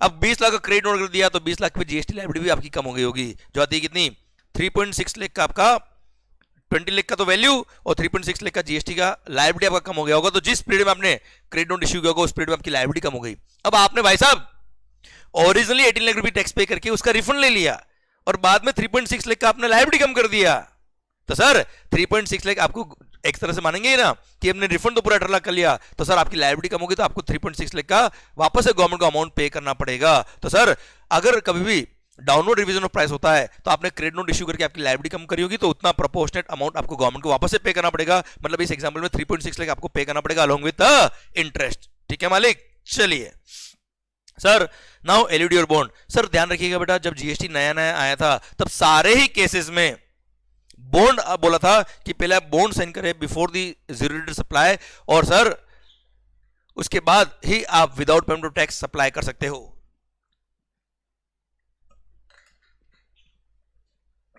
पर सर उस टाइम पे कुछ लोगों को ही एलईडी के लिए अप्लाई किया, अलाउ किया था, पर हाँ गवर्नमेंट ने देखा कि हमको तो we should support our exporters, so government ने क्या किया, सारे केसेस में एलईडी अलाउ कर दिया। लेटर ऑफ अंडरटेकिंग के 2 मिनट का काम है सर, जीएसटी पोर्टल पे जाएंगे, वहां एक फॉर्म दे रखा है, वो फॉर्म फिल करके सबमिट करेंगे, हो गया एलईडी आपका खत्म। सर पर सारे केस में एलईडी अलाउ कर दिया, पर अगर आप ऑलरेडी आपके अगेंस्ट प्रोसिक्यूशन चल रहा है against an offence under GST या अंडर एग्जिस्टिंग लॉ, मतलब सर्विस टैक्स, एक्साइज, वेट में या जीएसटी प्रोविजंस में आपके अगेंस्ट ऑलरेडी कोई केस चल रहा है जहां पे टैक्स इवेजन एक्सीड ₹2.5 लाख, तो सर ऐसे चोरों के लिए तो बोल दिया तुमको बॉन्ड ही साइन करना पड़ेगा मेरे मालिक, तुम्हारे से हम एलईडी पे विश्वास नहीं कर सकते। वहां बॉन्ड साइन करेगा, बैंक गारंटी देगा, ताकि कल को इसने टैक्स पे नहीं किया और पता पड़ा है फ्रॉड है तो उससे रिकवरी करते वक्त इजी रहे गवर्नमेंट को। ओके चलिए, अच्छा बॉन्ड या एलईडी जो आप साइन करेंगे उसमें आप लिखते क्या हो, आप अपने आपको बाइंड करते हो कि सर मैं ये गुड्स और सर्विसेज जीरो रेट सप्लाई कर रहा हूं विदाउट पेमेंट ऑफ टैक्स, पर अगर कल को एक्सपोर्ट नहीं हुआ तो आई शिल पे this tax along with the interest, है ना। तो उसके लिए लिखा है क्या कि सर अगर गुड्स की बात करें तो if the supplier fails to export the goods sir within a period of 3 month या फर्दर पीरियड अगर अलाउ किया कमिश्नर, तो अगर 3 महीने में एक्सपोर्ट नहीं किया तो ऐसे केस में उसके 15 दिन के अंदर अंदर वो जो टैक्स उसने उस टाइम जब बिल इशू किया था तब टैक्स पे नहीं किया था तो अब पे करेगा along with the interest at the rate of 18% per annum. और इन केस ऑफ सर्विसेज, अगर किसी भी सर्विस को एक्सपोर्ट करते हो तो कोई फिजिकल मूवमेंट तो बाहर होना नहीं रहा है, पर वहां पे कंडीशन किसी भी सर्विस को एक्सपोर्ट का मानते हैं जब उसका कन्वर्टेबल फॉरेन एक्सचेंज आ रहा है, तो सर आरबीआई टाइम लिमिट के अंदर या 1 ईयर के अंदर वो फॉरेन करेंसी रियलाइज नहीं हुआ उन सर्विसेज का जो आपने under the cover of bond या under the cover of LED export करी थी या बॉन्ड एक्सपोर्ट करी थी, तो ऐसे केस में सर जिस दिन वो टाइम एक्सपायर होगा 1 ईयर, उसके 1 महीने उसके 15 दिन के अंदर मैं पूरा टैक्स जो मेरा आपने नहीं लिया था टैक्स ड्यू टू बॉन्ड और एलईडी मैं पे करूंगा along with the interest at the rate of 18% per annum. हाँ है ना भाई, डन। सर अब ध्यान दीजिए, अब मान लो आपका वो कन्वर्टेबल फॉरेन एक्सचेंज रियलाइज नहीं हुआ था विद इन 1 ईयर और time allowed by RBI which later, उस टाइम में पेमेंट रियलाइज नहीं हुआ सर्विसेज में, तो आपने क्या किया, एलईडी बॉन्ड साइन किया हुआ था, तो आपने सिंस वो पेमेंट रिलीज नहीं हुआ इतने टाइम में तो आपने वो अमाउंट जो गवर्नमेंट ने नहीं लिया था आपसे अब आपने पे कर दिया विद इंटरेस्ट। या गुड्स एक्सपोर्ट नहीं हुआ 3 महीने में तो उन पे जो टैक्स बनता था आईजीएसटी जो आपने पे नहीं किया था ड्यू टू बॉन्ड या एलईडी वो आपने पे कर दिया विद इंटरेस्ट। अब सब्सिक्वेंटली वो गुड्स एक्सपोर्ट हो गया या सर्विसेज के केस में वो सब्सिक्वेंटली पेमेंट रियलाइज हो गया, तो ऐसे केस में जिस दिन वो पेमेंट रियलाइज हुआ है सर उसके बाद आप वापस से उस आईजीएसटी का रिफंड के लिए अप्लाई कर सकते हो और वो आईजीएसटी आपको रिफंड मिलेगा, पर इंटरेस्ट का रिफंड नहीं मिलेगा ऑब्वियसली। सेकंड थिंग सर, अब आपने सिंस एक्सपोर्ट कर दिया है, आईजीएसटी पे किया था, आईजीएसटी का रिफंड ले लिया आपने, अब सिंस वो तो एक्चुअली ओरिजिनल देखा जाए तो that was export under the bond और एलयूटी, तो वहां पे अनयूटिलाइज्ड बैलेंस ऑफ आईटीसी आपने अवेल किया होगा और उसका आपने रिफंड क्लेम किया होगा बेटा। तो सर अगर वो पेमेंट रियलाइज नहीं हुआ था उसकी वजह से अगर अपना अनयूटिलाइज्ड बैलेंस ऑफ आईटीसी का भी रिफंड रिजेक्ट हो गया था तो सर गवर्नमेंट ने बोल दिया क्या यहाँ पे अगर फर्दर सब्सिक्वेंट पीरियड में आपको अगर वो पेमेंट रियलाइज हो गया या सब्सिक्वेंटली गुड्स आपके एक्सपोर्ट हो गए, तो जो आपने आईजीएसटी पे किया था उसका तो रिफंड देंगे साथ में, since you are eligible for refund of unutilised balance of ITC, क्योंकि आपने बॉन्ड एलयूटी साइन किया था, तो सर ऐसे केस में हम आपको वो अनयूटिलाइज्ड बैलेंस ऑफ आईटीसी का भी रिफंड अलाउ करेंगे अगर आप एलिजिबल हो तो, पर हाँ इंटरेस्ट का रिफंड नहीं मिलेगा। आइए बच्चों, सर रूल नंबर 96B कहता है क्या, सर गुड्स के केस में देखो, सर्विसेज के केस में तो क्या था बेटा, जब तक पेमेंट रियलाइज नहीं होता है तब तक तो आप लोगों की नजर इस पर चली गई बेटा। अरे आप पढ़ाई पे ध्यान दो यार, सर इसको बाद में देखना भाई, अभी पहले प्रोविजन पर ध्यान दो सर, अच्छे से देखना बेटा, ठीक है। रूल नंबर 96B कहता है क्या, सर्विसेज के केस में क्या था कि आप मेरी भी नजर चली गई बेटा उधर, सर सुनना बात को ध्यान से, सर्विसेज में तो पेमेंट जब फॉरेन करेंसी में रियलाइज होगा तभी उसको एक्सपोर्ट मानते हैं, पर गुड्स के केस में तो सर आपने अगर गुड्स यहां से बाहर भेज दिया, taking goods from India to place outside India is called export, और वहां पे आप एक्सपोर्ट के बेनिफिट ले लेते हो। क्लियर, वहां पेमेंट रियलाइजेशन का कोई कंडीशन नहीं है। अब आपने मान लो गुड्स एक्सपोर्ट कर दिया और उसका आईजीएसटी पे करके एक्सपोर्ट किया, आपने आईजीएसटी का रिफंड ले लिया, या फिर अनयूटिलाइज्ड बैलेंस ऑफ आईटीसी का आपने रिफंड ले लिया अगर आपने बॉन्ड या एलयूटी साइन करके एक्सपोर्ट किया था तो, पर सब्सिक्वेंटली कन्वर्टिबल फॉरेन एक्सचेंज आया ही नहीं। अरे गवर्नमेंट ने एक्सपोर्ट को प्रमोट क्यों किया, ताकि फॉरेन एक्सचेंज आए, देश का भला हो, पर सर आपने गुड्स एक्सपोर्ट किया और आपका पेमेंट आया ही नहीं with in the time limit allowed by RBI under FEMA, तो सर ऐसे केस में जो आपने रिफंड लिया था वो आपको गवर्नमेंट को वापस से पे करना पड़ेगा अलोंग विद द इंटरेस्ट। और अगर आपने सर जो आरबीआई की टाइम लिमिट है वो टाइम लिमिट एक्सपायर होने के 30 दिन में अगर अमाउंट पे नहीं किया अलोंग विद इंटरेस्ट तो आपके अगेंस्ट रिकवरी प्रोसीडिंग शुरू कर दी जाएगी। पर हाँ इसका एक एक्सेप्शन है, आरबीआई चाहे तो sir having regard to the merits of the case requirement of recovery of foreign exchange को वेव ऑफ कर सकता है, बोल सकता है ठीक है जान दो, पेमेंट नहीं आया चलेगा, तो ऐसे केस में भले ही फॉरेन करेंसी नहीं आया तो भी आपसे रिकवरी नहीं किया जाएगा। अब मान लो इन केस अगर आपका कन्वर्टेबल फॉरेन एक्सचेंज गुड्स के केस में रिकवर नहीं हुआ था, इसलिए सर जो उस पे आईजीएसटी था या जो भी आपका रिफंड का अमाउंट था आपने गवर्नमेंट को वापस से पे कर दिया था विद इंटरेस्ट, और सब्सिक्वेंटली अगर वो पेमेंट बाद में रियलाइज हो गया तो सर जिस दिन वो पेमेंट रियलाइज हुआ उसके 3 महीने के अंदर आपको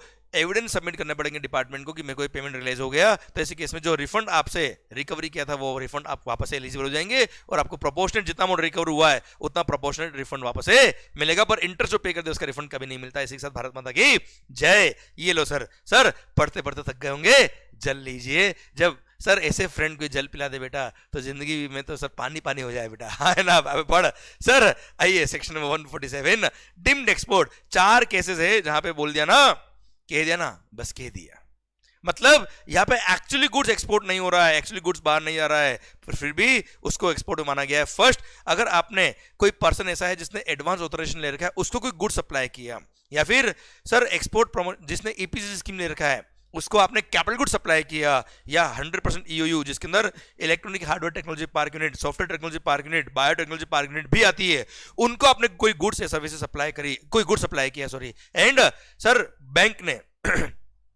supply of gold by bank और पीएसयू अगेंस्ट एडवांस ऑथराइजेशन, तो ऐसे केस में ये चारों केस क्या कहलाएंगे, डिम्ड एक्सपोर्ट कहलाएंगे। यहां पे एक्चुअली गुड्स इंडिया से बाहर नहीं जा रहा फिर भी एक्सपोर्ट मानते हैं। इसका मतलब ये है कि सर अब डीम्ड एक्सपोर्ट करने का क्या बेटा, सबसे पहली बात तो यहां पे जो जीएसटी लगता है वो पे करना है, मतलब बिल पे जीएसटी लगेगा, बिल पे जीएसटी लगेगा, ध्यान देना, ये सर्कुलर दे रखा है बेटा यहाँ पे बिल पे जीएसटी लगेगा। अब डीम्ड एक्सपोर्ट है इसलिए गवर्नमेंट अलाउ किया हुआ है सर ये जो जीएसटी पे किया इसका रिफंड मिलेगा साहब, एक तरह से टैक्स फ्री सप्लाई होना है, पर पहले टैक्स पे करो फिर रिफंड लेके आओ, रिफंड मैकेनिज्म के थ्रू यहां पे टैक्स फ्री किया है। अब रिफंड कौन लेके आएगा तो सप्लायर या रेसिपिएंट दोनों में से आपस में लोग डिसाइड करेंगे, 1% रिफंड लेके आएगा। अच्छा, अगर सप्लायर रिफंड लेके आ रहा है तो रेसिपिएंट का डिक्लेरेशन लेगा कि सर वो जो जीएसटी जो बिल पे लगा हुआ है उसका न तो उसने आईटीसी लिया है न वो उसका रिफंड क्लेम करेगा, तो जाके सप्लायर को रिफंड मिलेगा। और अगर रेसिपिएंट रिफंड के लिए अप्लाई कर रहा है तो वो लिखेगा क्या, जो बिल पे मैंने टैक्स पे किया है उसका न तो मैंने आईटीसी लिया है, मतलब आईटीसी यूज नहीं किया उसने। क्या होता है इसमें, रेसिपिएंट क्या करेगा जब रिफंड के लिए अप्लाई करेगा तो सप्लायर का डिक्लेरेशन लेगा कि सर वो रिफंड के लिए न तो उसने अप्लाई किया ना वो अप्लाई करेगा, और रेसिपिएंट क्या करता है एक बार आईटीसी अवेल करता है जस्ट, और फिर उसका रिफंड के लिए अप्लाई कर देता है, तो सर वो लिखेगा क्या कि मैंने ये आईटीसी जो लिया था वो इस बिल के बेस पे लिया था जिसका मैं रिफंड अप्लाई कर रहा हूं, और सर ये सप्लायर इसका रिफंड ना तो लेगा ना उसने लिया है। क्लियर, ये डिक्लेरेशन लेगा। और हाँ, किस दिन 2 साल कब से काउंट करेंगे, हमने सर्कुलर आगे पढ़ा हुआ है सप्लायर हो या रेसिपिएंट, कोई भी रिफंड के लिए अप्लाई करे, जब सप्लायर ने उसका रिटर्न फाइल किया होगा, सप्लायर ने, किसने बच्चों, सप्लायर ने रिटर्न जब फाइल किया होगा जिसके थ्रू टैक्स पे किया होगा डिम्ड एक्सपोर्ट पर, वहां से 2 साल के अंदर रिफंड के लिए अप्लाई कर सकता है, भले सप्लायर अप्लाई करे या रेसिपिएंट अप्लाई करे, कोई फर्क नहीं पड़ता। आइए, रिफंड टू यूएन बॉडीज और एम्बेसीज। सर यहां पे गवर्नमेंट ने क्या कर दिया, कुछ लोगों को नोटिफाई कर दिया अंडर सेक्शन 55, जैसे यूनाइटेड नेशंस या स्पेसिफाइड इंटरनेशनल ऑर्गेनाइजेशन या फिर फॉरेन डिप्लोमेटिक मिशन और काउंसिल पोस्ट इन इंडिया और डिप्लोमेटिक एजेंट्स और करियर काउंसिल ऑफिसर्स पोस्टेड देयरइन, इनको नोटिफाई कर दिया और बोल दिया क्या, अगर इन लोगों को हमने सप्लाई किया तो पहली बात तो जीएसटी लगाएंगे। ये लोग किसी से भी देश में परचेज करेंगे तो परचेज पे टैक्स पे करेंगे, और जो टैक्स पे कर दिया है उसका इनवर्ट सप्लाई पे जो टैक्स पे किया उसका इनको रिफंड मिलेगा। ये फॉर्म नंबर जीएसटीआर 11 जब सबमिट करेंगे अपना सर, उसके साथ में statement of invert supplies, sorry ये क्या करेंगे, हर एक क्वार्टर, एवरी क्वार्टर का मैक्सिमम एक रिफंड क्लेम कर सकते हैं। अच्छा, मल्टीपल क्वार्टर के लिए सिंगल रिफंड क्लेम कर सकते हैं ये लोग, पर ये रिफंड एप्लीकेशन देंगे along with the statement of invert supplies in form number GSTR 11, जो इनके लिए रिटर्न का फॉर्म दे रखा है, तो statement of invert supplies in form number GSTR 11 के साथ में एक रिफंड एप्लीकेशन देंगे एवरी क्वार्टरली। क्वार्टर खत्म होने के 2 साल के अंदर इनको रिफंड के लिए अप्लाई करना पड़ेगा, और last day of the quarter जब होगा जिसमें सप्लाई रिसीव हुई थी, वहां से 2 साल के अंदर रिफंड के लिए अप्लाई करेंगे और इनवर्ट सप्लाई पे जो टैक्स पे किया उनका रिफंड मिलेगा। हाँ ना भाई, इसीलिए तो इन लोगों के लिए हमने पढ़ा था क्या, अगर इन लोगों ने इंपोर्ट ऑफ सर्विसेज करी होती, इंपोर्ट ऑफ सर्विसेज, तो रिवर्स चार्ज में इनको जीएसटी पे करने की जरूरत नहीं। मेगा एग्जाम्शन लिस्ट में import of service direct exam करी हुई है, क्योंकि क्यों अननेसेसरी टैक्स पे कराओ पहले रिवर्स चार्ज में, फिर टैक्स का रिफंड लो। यहाँ पे तो डायरेक्ट एग्जाम किया था, पर इंपोर्ट ऑफ सर्विस को एग्जाम किया था।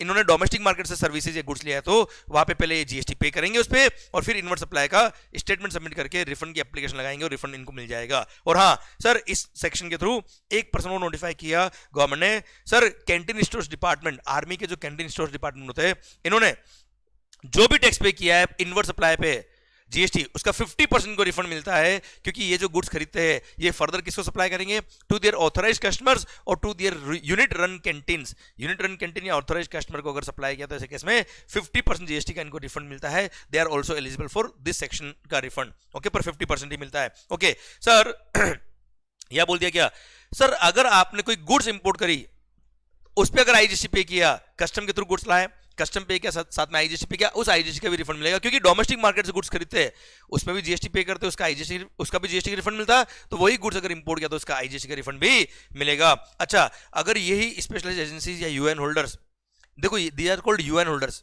यूनिक आइडेंटिफिकेशन नंबर लेना पड़ता है इनको, पर अगर ये ऐसी कोई आउटवर्ड सप्लाई करे which are chargeable to GST, कोई आउटवर्ड सप्लाई, तो उसके लिए सेपरेट जीएसटी नंबर लेना पड़ेगा इनको।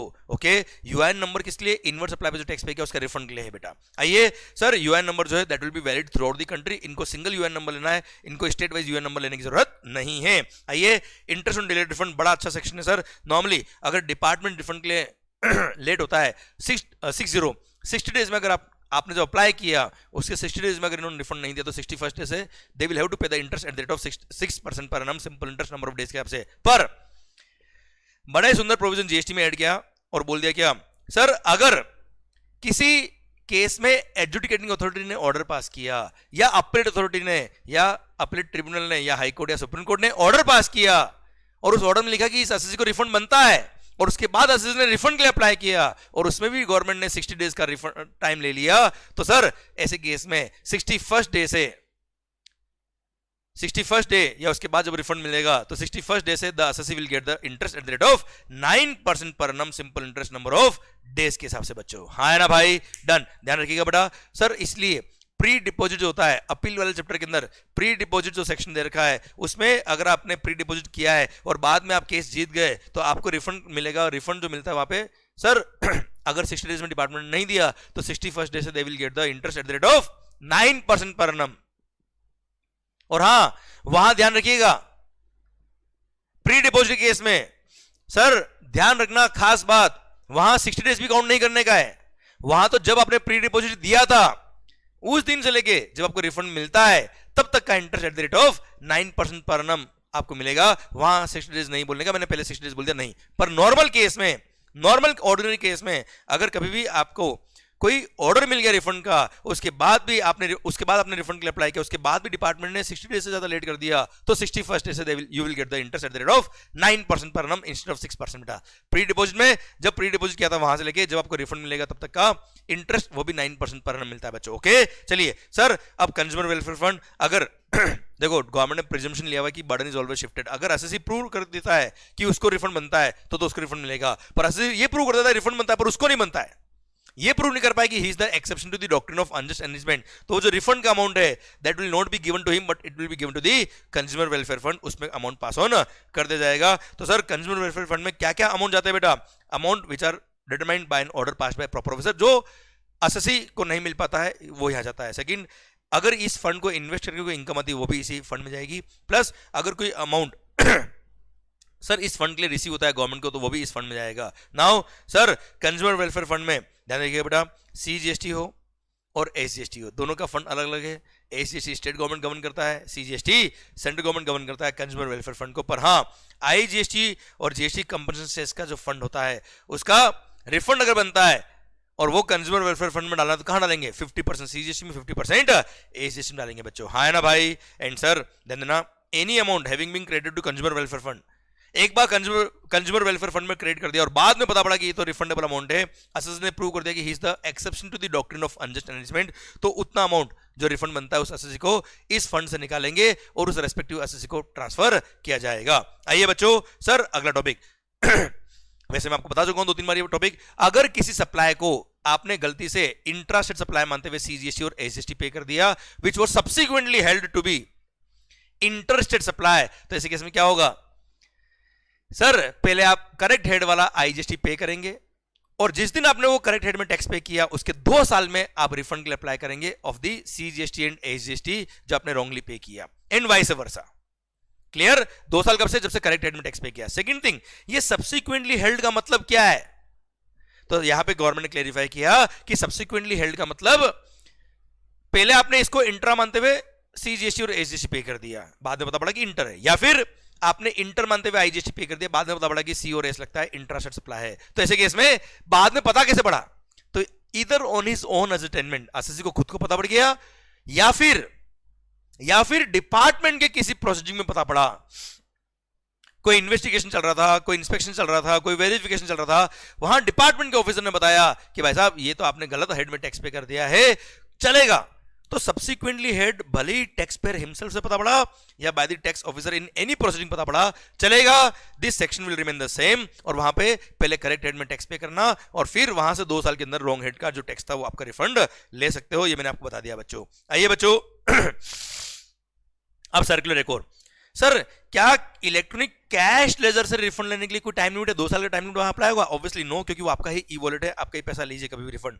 फिर क्या वहां पे इलेक्ट्रॉनिक कैश लेजर से रिफंड लेने के लिए अगर अमाउंट 2 लाख से ज्यादा है तो क्या सीए के सर्टिफिकेट की या सेल्फ डिक्लेरेशन की जरूरत है क्या? अगर 2 लाख से कम भी है तो नो सर्टिफिकेशन और no declaration required. And sir ध्यान देना बेटा, इलेक्ट्रॉनिक कैश लेजर में अगर आपके टीडीएस और टीसीएस का अमाउंट आ गया है, क्रेडिट हो गया है, भाई सप्लाई ईसीओ ने टीसीएस कट किया या गवर्नमेंट डिपार्टमेंट टीडीएस कट किया, वो आपके इलेक्ट्रॉनिक कैश लेजर में आ गया। अब वो इलेक्ट्रॉनिक कैश लेजर में अगर आ गया तो आपका नॉर्मल इलेक्ट्रॉनिक कैश लेजर का फंड है यार, उसका अगर यूज आता है आपके लाइबिलिटी पे करने में तो यूज करो, आपको रिफंड ना रिफंड लो, हमें कोई दिक्कत नहीं है। आइए बच्चों एक लास्ट पॉइंट, अनरजिस्टर्ड पर्सन कभी भी रिफंड के लिए अप्लाई करता है तो क्या सिस्टम होता है? सबसे पहली बात, अनरजिस्टर्ड पर्सन पे रिफंड की बात कब आएगी? मैं एग्जांपल देता हूं। सपोज आपने किसी बिल्डर को, ये रहा, आपने बिल्डर से कोई फ्लैट बुक कराया, कोई ऑफिस बुक कराया बेटा आपने सर कोई लॉन्ग टर्म इंश्योरेंस पॉलिसी ली बेटा आपने, और सब्सिक्वेंटली कोई कॉन्ट्रैक्ट कैंसिल हो गया बेटा।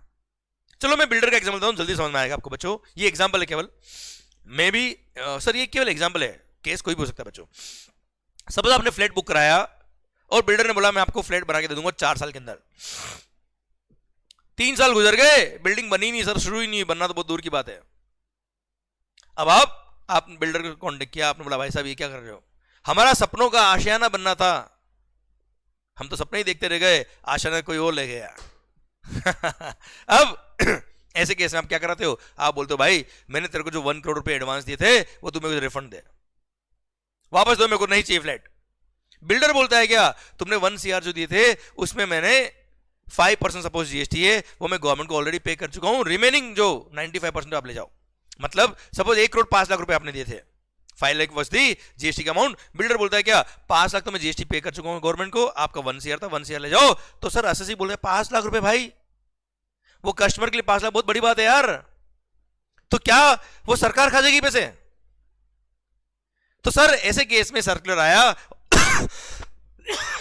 सॉरी, और ये प्रोविजंस बने अनरजिस्टर्ड पर्सन के लिए। अब सबसे पहली बात तो ये कि अगर सप्लायर के लिए क्रेडिट नोट इश्यू करने का टाइम लिमिट नहीं निकला अब तक, क्योंकि क्रेडिट नोट इश्यू करने का टाइम लिमिट होता है क्या, जिस फाइनेंशियल ईयर में वो सप्लाई हुआ है, जिस फाइनेंशियल में आपने टैक्स इनवॉइस इश्यू किया, वो फाइनेंशियल खत्म होने के बाद 30 नवंबर या actual filing of annual return whichever is earlier तक वो क्रेडिट नोट इश्यू कर सकता है। वापस में गायब हो गया। ओके सर आ गया वे, सुनो ध्यान से बात को। मालिक ये बोला है कि अगर क्रेडिट नोट इश्यू करने का टाइम लिमिट अब तक एक्सपायर नहीं हुआ है तो सप्लायर को बोलो कि वो क्रेडिट नोट इश्यू करेगा, जीएसटी वाला क्रेडिट नोट। उससे क्या होगा कि सर वो पूरे इस एग्जांपल में 1,05,00,000 का पूरे का क्रेडिट नोट देगा। अब 1,05,00,000 मतलब जीएसटी का अमाउंट भी एसएससी को मिल गया, सॉरी कस्टमर जो अनरजिस्टर्ड पर्सन था उसको मिल गया। अब 5 लाख रुपए का जो जीएसटी पोर्शन था वो जिस महीने में उसने क्रेडिट नोट इश्यू किया उस महीने में उसकी जीएसटी लायबिलिटी से कम हो जाएगा, नहीं तो वो रिफंड लेके आ जाएगा। सर तो सिंपल अनरजिस्टर्ड पर्सन को उसका पूरा पैसा मिल गया। पर अगर क्रेडिट नोट इश्यू करने का टाइम लिमिट बिल्डर का निकल गया, जो सप्लायर था अब वो क्रेडिट नोट इश्यू नहीं कर पाएगा। अब वो गवर्नमेंट को जो उसने 5 लाख रुपए पे कर दिए तो advance of receipt of advance of service, advance in respect of services.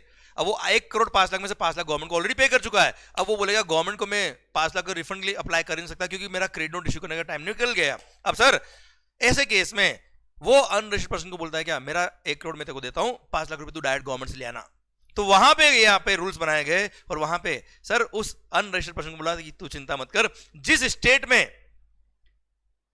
वो बिल्डर रजिस्टर्ड था, वो सप्लायर जिसको तूने टैक्स पे किया था, उस स्टेट में एक टेम्पररी नंबर ले लेना आप जीएसटी पोर्टल पे जाके, sir using your pan number, और उसको उस नंबर को यूज करके आप रिफंड के लिए अप्लाई करना, साथ में डॉक्यूमेंट अटैच करना जिससे ये प्रूव हो जाए कि आपने पूरा 1,05,00,000 जो था वो पे किया था, आपका कॉन्ट्रैक्ट अब कैंसिल हो चुका है, उसमें 5 लाख का अमाउंट जीएसटी का था, और सर वो जीएसटी का अमाउंट आपने अपने सप्लायर को पे किया था, and now I am eligible to claim the refund, इसलिए मेरे को रिफंड दिया जाए। ये डॉक्यूमेंट्री एविडेंस अटैच करके आप अप्लाई कर देना, और ऐसे केस में उस अनरजिस्टर्ड पर्सन को रिफंड दिया जाएगा। पहले ऑफिसर क्या करेंगे, अपनी उसकी एप्लीकेशन वेरीफाई करेंगे। Minimum amount of refund should be 1,000, 1,000 से कम का अमाउंट नहीं होना चाहिए। ये मैंने बिल्डर का एग्जांपल दिया, केस में भी any goods any services, clear. और सर 2 साल के अंदर आपको रिफंड के लिए अप्लाई करना पड़ेगा। 2 साल कब से, जिस दिन वो कॉन्ट्रैक्ट कैंसिल हुआ वहां से 2 साल बेटा, हाँ है ना भाई, क्लियर। और ऐसे केस में you will be eligible to claim the refund. अच्छा मान लो बिल्डर ने आपको रिफंड जो दिया था वो 1 करोड़ पूरा नहीं दिया, उसने केवल 70 लाख की रिफंड दिया आउट ऑफ रुपीज 1 CR, तो 70 लाख का जो प्रोपोर्शन जीएसटी बनता है उतना ही आपको रिफंड दिया जाएगा। मतलब एक तरह से 30 लाख पे जीएसटी गवर्नमेंट अपना रखेगी बेटा, हाँ है ना भाई, क्लियर। इसी के साथ भारत माता की जय। ये टॉपिक मैंने पूरा आपको पढ़ा दिया, अनरजिस्टर्ड पर्सन का टॉपिक भी खत्म होता है। अब इसी के साथ सर आपके लिए छोटा सा message, there is no substitute of hard work. Sir मेहनत तो करनी पड़ेगी, चमत्कार होंगे अगर आपने मेहनत कर दी तो। This is the time to prove yourself. माहौल जबरदस्त शानदार बनेगा अगर आपने पढ़ाई कर दी तो। सर ढोल बजेंगे, शानदार वाली पार्टी होगी। सर बस आप अभी दम लगा दीजिए, 100% सक्सेस आपके पास आने वाली है। All the best guys. और अगर मजा आ गया हो तो सर कमेंट किए बिना जाए नहीं, एंड सर अपने दोस्तों के साथ जरूर शेयर करिएगा। ये लेक्चर जो है बहुत यूजफुल रहेंगे during the exams and before the exams also. All the best guys, मस्त होके पढ़े, खुश होके पढ़े, एंड दुआ में जरूर याद रखिए। Thank you so much, bye bye.